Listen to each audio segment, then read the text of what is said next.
ओम शांति। मुरली की तारीख है 26/7/2024। बाबा ने कहा, मीठे बच्चे, यह अनादि ड्रामा फिरता ही रहता है, टिक टिक होती रहती है। इसमें एक का पार्ट न मिले दूसरे से। इसे यथार्थ समझकर सदा हर्षित रहना है। मुरली का सार एक बार फिर। बाबा ने कहा, मीठे बच्चे, यह अनादि ड्रामा फिरता ही रहता है, टिक टिक होती रहती है। इसमें एक का पार्ट न मिले दूसरे से। इसे यथार्थ समझकर सदा हर्षित रहना है। प्रश्न, किस युक्ति से तुम सिद्ध कर बता सकते हो कि भगवान आ चुके हैं? उत्तर में बाबा ने बताया, किसी को सीधा नहीं कहना है कि भगवान आया हुआ है। ऐसा कहेंगे तो लोग हंसी उड़ाएंगे, टीका करेंगे, क्योंकि आजकल अपने को भगवान कहलाने वाले बहुत है। इसलिए तुम युक्ति से पहले दो बाप का परिचय दो, एक हद का, दूसरा बेहद का। हद के बाप से हद का वर्षा मिलता है। अब बेहद का बाप बेहद का वर्षा देते हैं तो समझ जाएंगे। ओम शांति। रूहानी बाप बैठ रूहानी बच्चों को समझाते हैं, सृष्टि तो यही है। बाप को भी यहाँ आना पड़ता है समझाने के लिए। मूल वतन में तो नहीं समझाया जाता, स्थूल वतन में ही समझाया जाता है। बाप जानते हैं बच्चे सब पतित है, कोई काम के नहीं रहे हैं। इस दुनिया में दुख ही दुख है। बाप ने समझाया है, अभी तुम विषय सागर में पड़े हो, असूल में तुम क्षीर सागर में थे। विष्णुपुरी को क्षीर सागर कहा जाता है। अब क्षीर का सागर तो यहाँ मिल न सके तो तालाब बना दिया है। वहाँ तो कहते हैं दूध की नदियाँ बहती थी। गायें भी वहाँ की फर्स्ट क्लास नामी ग्रामी है। यहाँ तो मनुष्य भी बीमार हो पड़ते हैं, वहाँ तो गायें भी कभी बीमार नहीं पड़ती, फर्स्ट क्लास होती है। जानवर आदि कोई बीमार नहीं होते। यहाँ और वहाँ में बहुत फर्क है। यह बाप ही आकर बताते हैं। दुनिया में दूसरा कोई जानता नहीं, तुम जानते हो। यह पुरुषोत्तम संगम युग है। जबकि बाप आते हैं सबको वापस ले जाते हैं। बाप कहते हैं, जो भी बच्चे हैं, कोई अल्लाह को, कोई गॉड को, कोई भगवान को पुकारते हैं। मेरे नाम तो बहुत रख दिए हैं। अच्छा बुरा जो आया सो नाम रख देते हैं। अब तुम बच्चे जानते हो बाबा आया हुआ है। दुनिया तो यह समझ न सके, समझेंगे वही जिन्होंने 5000 वर्ष पहले समझा है। इसलिए गायन है, कोटों में कोई, कोई में भी कोई। मैं जो हूँ जैसा हूँ, बच्चों को क्या सिखाता हूँ वह तो तुम बच्चे ही जानते हो और कोई समझ न सके। यह भी तुम जानते हो, हम कोई साकार से नहीं पढ़ते हैं, निराकार पढ़ाते हैं। मनुष्य जरूर मूंझेंगे, निराकार तो ऊपर में रहते हैं, वह कैसे पढ़ाएंगे? तुम निराकार आत्मा भी ऊपर में रहती हो, फिर इस तख्त पर आती हो। यह तख्त विनाशी है, आत्मा तो अकाल है, वह भी मृत्यु को नहीं पाती। शरीर मृत्यु को पाता है। यह है चैतन्य तख्त। अमृतसर में भी अकाल तख्त है ना, वह तख्त है लकड़ी का। उन बिचारों को पता नहीं है अकाल तो आत्मा है, जिसको कभी काल नहीं खाता, अकाल मूरत आत्मा एक शरीर छोड़ दूसरा लेती है, उनको भी रथ तो चाहिए ना। निराकार बाप को भी जरूर रथ चाहिए मनुष्य का, क्योंकि बाप है ज्ञान का सागर ज्ञानेश्वर। अब ज्ञानेश्वर नाम तो बहुतों के हैं, अपने को ईश्वर समझते हैं ना। सुनाते हैं भक्ति के शास्त्रों की बातें, नाम रखाते हैं ज्ञानेश्वर, अर्थात ज्ञान देने वाला ईश्वर।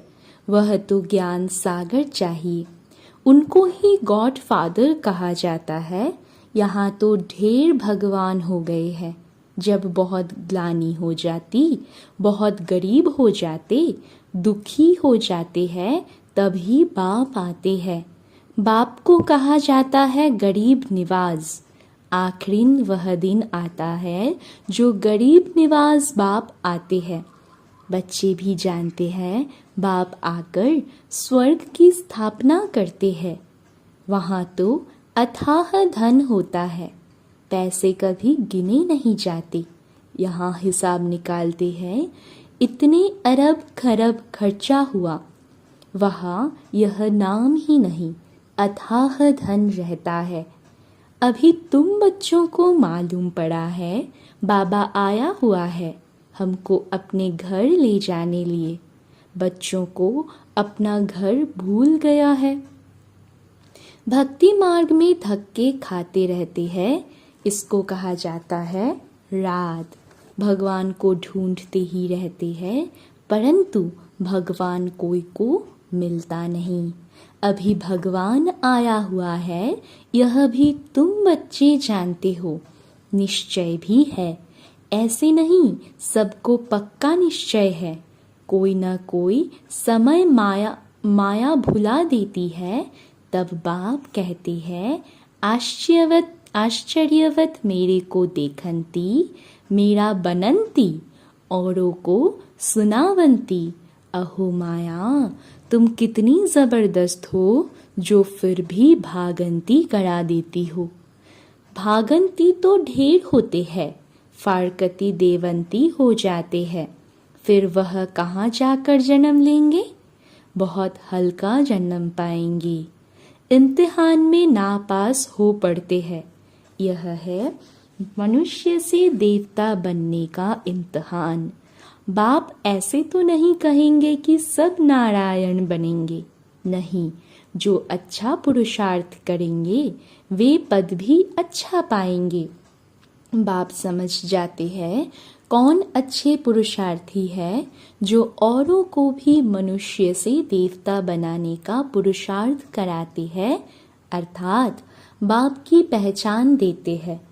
आजकल ऑपोजिशन में कितने मनुष्य अपने को ही भगवान कहते रहते हैं, तुमको अबलाएं समझते हैं।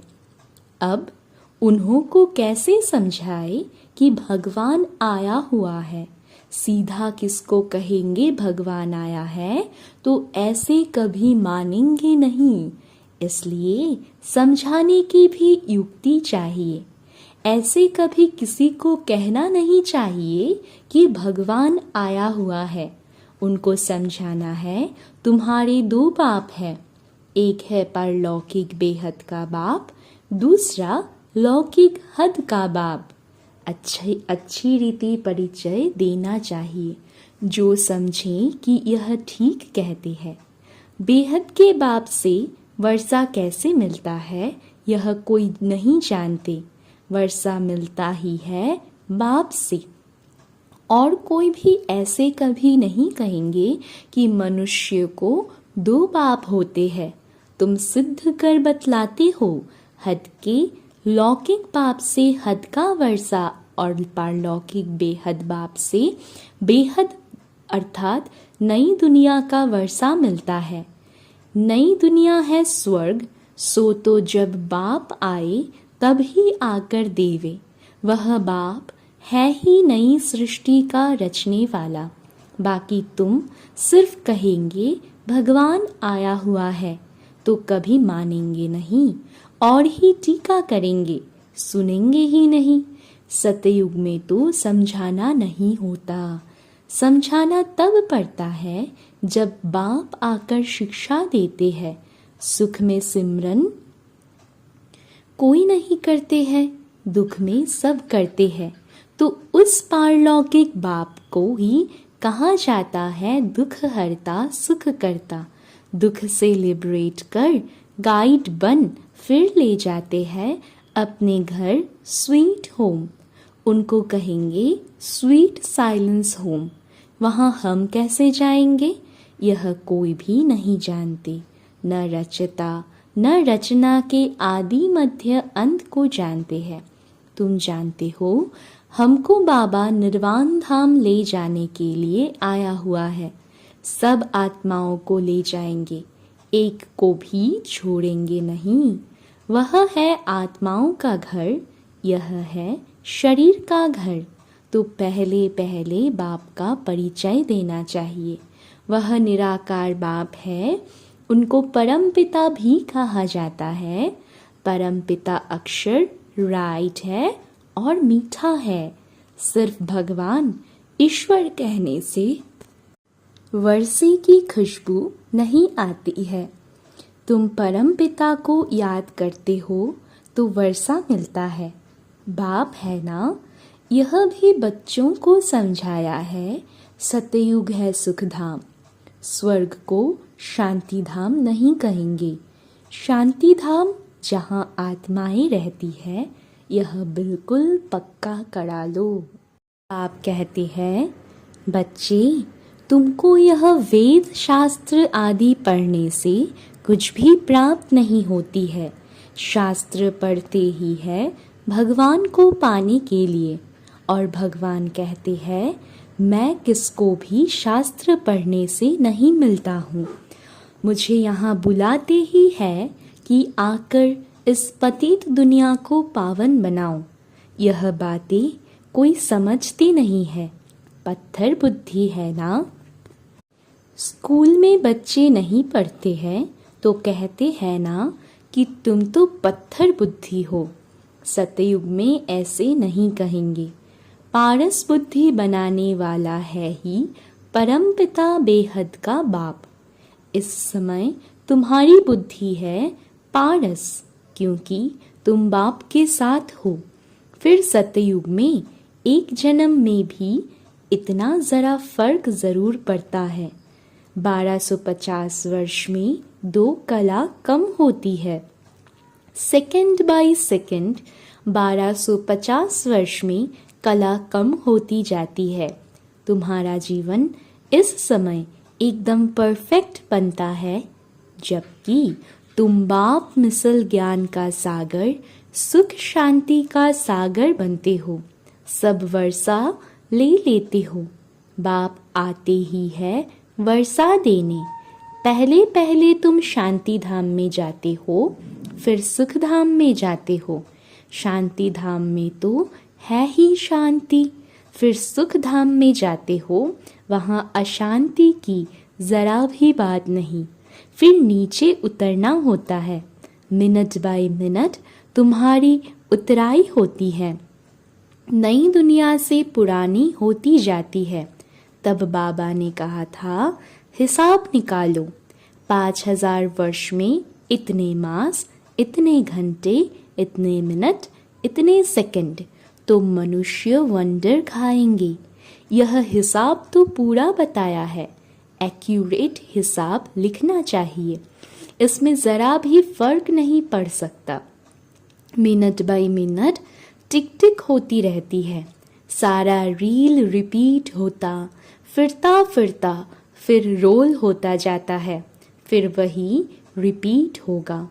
यह ह्यूज रोल बड़ा वंडरफुल है। इनका माप आदि नहीं कर सकते। सारी दुनिया का जो पार्ट चलता है, टिक टिक होती रहती है। एक सेकंड न मिले दूसरे से, यह चक्र फिरता ही रहता है। वह होता है हद का ड्रामा। यह है बेहद का ड्रामा। आगे तुम कुछ भी नहीं जानते थे कि यह अविनाशी ड्रामा है। बनी बनाई बन रही है। जो होना है वही होता है। नई बात नहीं है। अनेक बार सेकंड बाय सेकंड यह ड्रामा रिपीट होता आया है और कोई यह बातें समझा न सके। पहले पहले तो बाप का परिचय देना है। बेहद का बाप बेहद का वर्षा देते हैं। उनका एक ही नाम है शिव। बाप कहते हैं मैं आता ही हूँ तब जब अति धर्म ग्लानि होती है।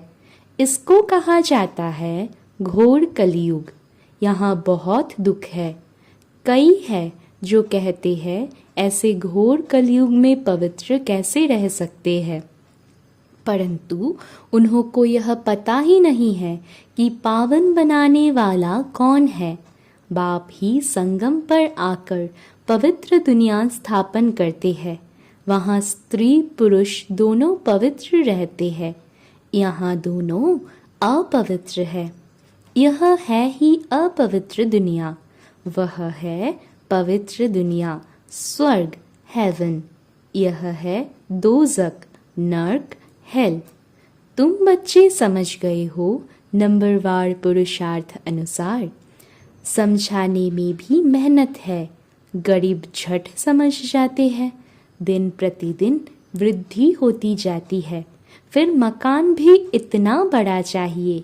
इतने बच्चे आएंगे क्योंकि बाप तो अब कहाँ जाएगा नहीं। आगे तो बिगर कोई के कहे भी बाबा आपे ही चले जाते थे। अभी तो बच्चे यहाँ आते रहेंगे। ठंडी में भी आना पड़े, प्रोग्राम बनाना पड़ेगा। फलाने फलाने समय पर आओ, फिर भीड़ नहीं होगी। सभी इकट्ठे एक ही समय तो आ न सके। बच्चे वृद्धि को पाते रहेंगे। यहाँ छोटे छोटे मकान बच्चे बनाते हैं, वहाँ तो ढेर महल मिलेंगे। यह तो तुम बच्चे जानते हो। पैसे सब मिट्टी में मिल जाएंगे। बहुत ऐसे करते हैं जो खड्डे खोद कर भी अंदर रख देते हैं। फिर या तो चोर ले जाते या फिर खड्डों में ही अंदर रह जाते हैं। फिर खेती खोदने समय धन निकल आता है। अब विनाश होगा, सब दब जाएगा। फिर वहाँ सब कुछ नया मिलेगा। बहुत ऐसे राजाओं के किले हैं जहाँ बहुत सामान दबा हुआ है। बड़े बड़े हीरे भी निकल आते हैं तो हजारों लाखों की आमदनी हो जाती है। ऐसे नहीं कि तुम स्वर्ग में खोदकर ऐसे कोई हीरे आदि निकालेंगे। नहीं, वहाँ तो हर चीज़ की खानियाँ आदि सब नई भरपूर हो जाएंगी। यहाँ कल राठी ज़मीन है तो ताकत ही नहीं है। बीज जो बोते हैं उनमें दम नहीं रहा है। कीचड़ पट्टी अशुद्ध चीज़ें डाल देते हैं। वहाँ तो अशुद्ध चीज़ का कोई नाम नहीं होता है। Everything is new. स्वर्ग का साक्षात्कार भी बच्चियाँ करके आती है। वहाँ की ब्यूटी ही नेचुरल है। अभी तुम बच्चे उस दुनिया में जाने का पुरुषार्थ कर रहे हो। अच्छा, मीठे मीठे सिक्के लधे बच्चों प्रति माता पिता बाप दादा का याद प्यार और गुड मॉर्निंग। रूहानी बाप की रूहानी बच्चों को नमस्ते। हम रूहानी बच्चों की भी रूहानी माता पिता बाप दादा को भी बहुत बहुत याद प्यार, गुड मॉर्निंग, नमस्ते नमस्ते नमस्ते बाबा। धारणा के लिए मुख्य सार। पहला पॉइंट, इस समय ही बाप समान परफेक्ट बन पूरा वर्षा लेना है। बाप की सब शिक्षाओं को स्वयं में धारण कर उनके समान ज्ञान का सागर, शांति सुख का सागर बनना है।